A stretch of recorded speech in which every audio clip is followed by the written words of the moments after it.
Hello everybody and welcome back to Esports Talk. My name is Caleb and once again it's time to talk about Call of Duty, but hey, at least it's not once again Warzone news, at least not exclusively.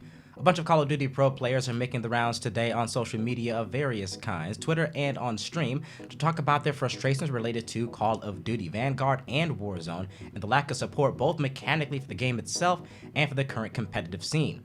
Frequent feature on this channel, Nadeshot, had this to say on stream.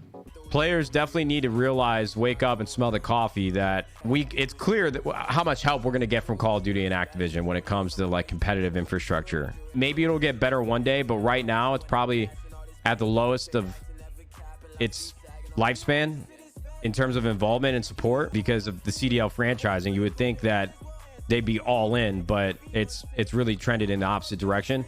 Nadeshot expressed similar frustrations on Twitter, stating, "We literally went from players fighting for their pride and respect every single weekend through a 256 to 512 team bracket for $1,000 each in front of 100,000 people to no competition or tournaments until 3 months after the game has been released. Wake up, Activision."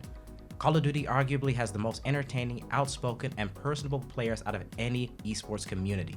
Storylines and rivalries that literally span across a decade. Vanguard releases and the league says you're not allowed to compete on stream together until February. I went to our board of directors pleading for us to get back into competitive Call of Duty.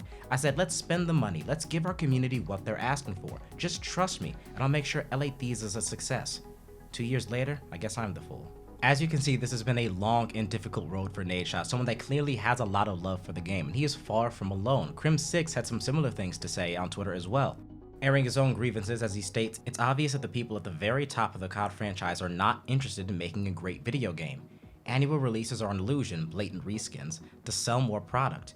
They're only focused on making it good enough to keep this cycle going. Follow the money, follow the effort." It might be hard to imagine a company as huge as Activision Blizzard not having the resources or the care to put money and attention into their most lucrative franchise, at least one of their most lucrative franchises, but complaints like these are far from new or uncommon. Take a look at what Hitch has to say on Twitter as well, stating, "We've never had support, but we made it work because the players were able to find the competitive backbone of every title. In this game, that's not even possible. Add the league issues on top of that, COD is in a bad state, man." That's a lot of heat being thrown at Vanguard, but don't think that Warzone is off the hook by any means, as we do of course have Z-Laner taking to Twitter to state, keeping it short but sweet, Warzone is in complete shambles. And there are enough stories about bugs and glitches and strange decision-making processes to really justify that statement. We've also got Aiden stating yesterday, "Today is the first day I'm not going to play Warzone. Gonna be tough for sure and hurts the feels, but that game sucks and needs some changing before I hop on again. Silver 1 in Apex. Goal is to hit platinum tonight." This isn't the first time Aiden has expressed some discontent either. It may just be the breaking point. Back on the 14th of this December, he tweeted, "I'm embarrassed to be a COD player right now. It seems like everything from challengers, CDL, and Warzone are down badly right now. I can name a million things wrong with Warzone, but what's the point? Part of me wants to stop playing until the game is fixed, but I don't know." So once again, we've got this basket of frustrations with the current state of Call of Duty, and we're left wondering, how do things get like this? How does Activision go from having one of the biggest and brightest properties in the FPS genre to having still, arguably, that very same IP, that very same community, all that momentum, and yet so many disappointed fans? It's really hard to say, but once again, we look to Twitter to get some answers from some of the pros that have been talking about this quite a bit recently. JGod had this to say in response to Aiden's last tweet, "It is crazy how many things you could list and not show the solutions since Activision just laid off people and have strict timetables for annual launches. So the understaffed devs are forced into unrealistic timetables and getting blamed for lack of polish." We've talked before about the ongoing strike at Raven Software, the dev team behind Warzone, protesting alleged abuse and broken promises on the part of Activision.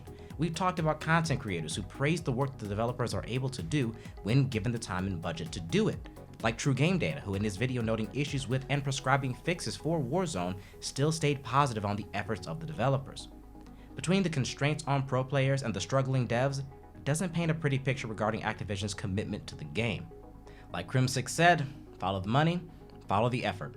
One can only hope that 2022 will respond to the issues of uncertain fans and help to quell a lot of these frustrations and help to bring, once again, Call of Duty to the forefront and bring it back to the status and position we all know it can be.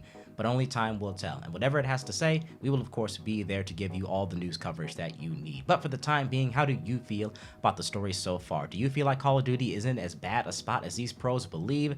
Do you feel like it might have a chance to make a resurgence in this upcoming year? Or do you think that it's difficult position, let's say right now, might be the perfect opportunity for rivals like Apex, like Fortnite, even like Halo to take its place at the top? One way or another, let us know in the comment section down below. But for right now, thank you for joining us once again. My name is Caleb. Have a happy New Year's.